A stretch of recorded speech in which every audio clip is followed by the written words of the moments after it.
џами. И ова џами е еден комплекс кој што се состои од самиот молитвен храм, потоа од шадрван или фонтана во која што исламските верници ги мијат своите раци и носе пред да влезат во главниот молитвен простор, и турбе, во овој случај турбето на Мустафа Паша, кое што е шестоаголно. Оваа тура е покрај тоа што треба да се промовира отоманското наследство кое што се наоѓа на територијата на градот Скопје, е и една едукативна димензија за сите оние луѓе кои живеат или работат во Скопје или се на било каков престој, да можат да го запознат оние дел од нашето наследство кон кои доста често имаат, како што веќе еднашка напоменав, или предрасуди или можеби непознавање. Така да мене ми е многу драго што скоро 97% од партиципантите во овие бесплатни тури на отоманското наследство на Скопје практично за прв пат влегуваат во еден храм од исламската вероисповест.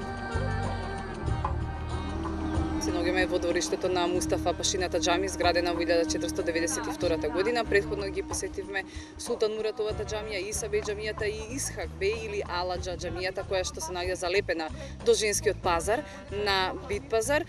Карактеристика на овие џамии е тоа што тие потекнуваат од самото доаѓање на Отоманската империја на Балканскиот полуостров или конкретно во Скопје, кое што се случило во 1392 година, и едноставно се работи за џами изградени во така наречениот рано цариградски стил, кои што се многу карактеристични по својата физиономија, по својата архитектура и по своето сликарство.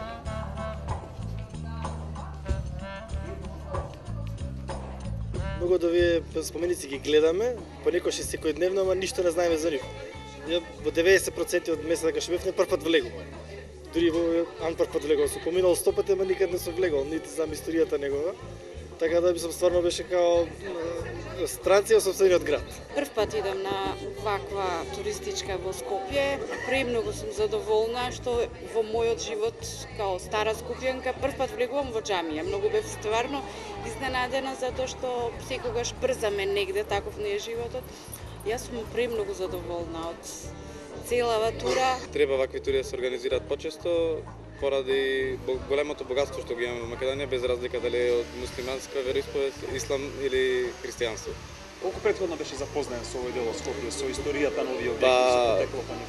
Па искрено ги имав поминато сите тие објекти освен таа садкула.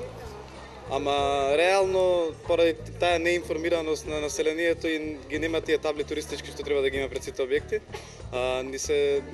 ни беа непознати онака го гледаш само како објект, како културно наследство, не знаеш што значи, што има внатре, ништо. Тоа што сме учеле во основна средна факултет, запознаена сум околу историјата, меѓутоа никогаш не сум дошла да ги посетам овие места и тоа е многу жално на некој начин, бидејќи цел живот живееме во Скопје, а не си ги знаеме убавините на нашиот град. И затоа и благодарам многу на Василка што ете ни направи, мислам, ни долови една можност да можеме да видиме се што има овој град, се што нуди. Има две врати, две порти, две капи на две различни страни од светот. Повторно има дебели ѕидови од надворешноста за разлика. Доста често водам групи кои доаѓаат од Турција и можам да кажам дека тие пред се доволно едуцирани за отоманското наследство кое потекнува од нивните владетели, а се наоѓа на територијата на Република Македонија, бидејќи ова наследство не го има само во Скопје, тоа е сконцентрирано во мал дел во стариот дел на Охрид, во Битола и во Штип. Меѓутоа можам да кажам дека доаѓаат со огромни предзнаења кои што исто така покрај каталози и брошури им се дистрибуирани и од нивните тур лидери за време на турата.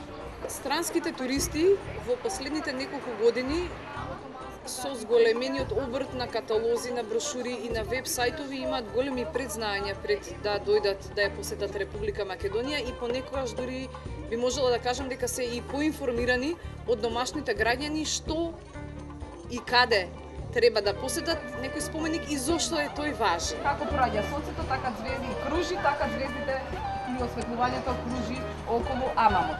Она кое што најмногу ги привлекува странските туристи, барем во Скопје, тоа е стариот или историскиот дел на Скопје, познат кај мештаните како Старата Скопска чаршија и византиските манастири кои се наоѓаат на 3 различни страни од планината водно.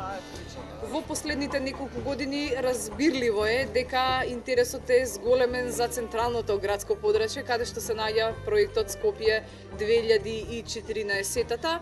Иако од моето лично искуство можам до сега да кажам дека странците најмногу били изненадени од фактот што мајка Тереза е родена во Скопје и вклучително на тоа да се надоврзам дека меморијалниот музеј на мајка Тереза во последните 3 години е најпосетениот музеј во Република Македонија.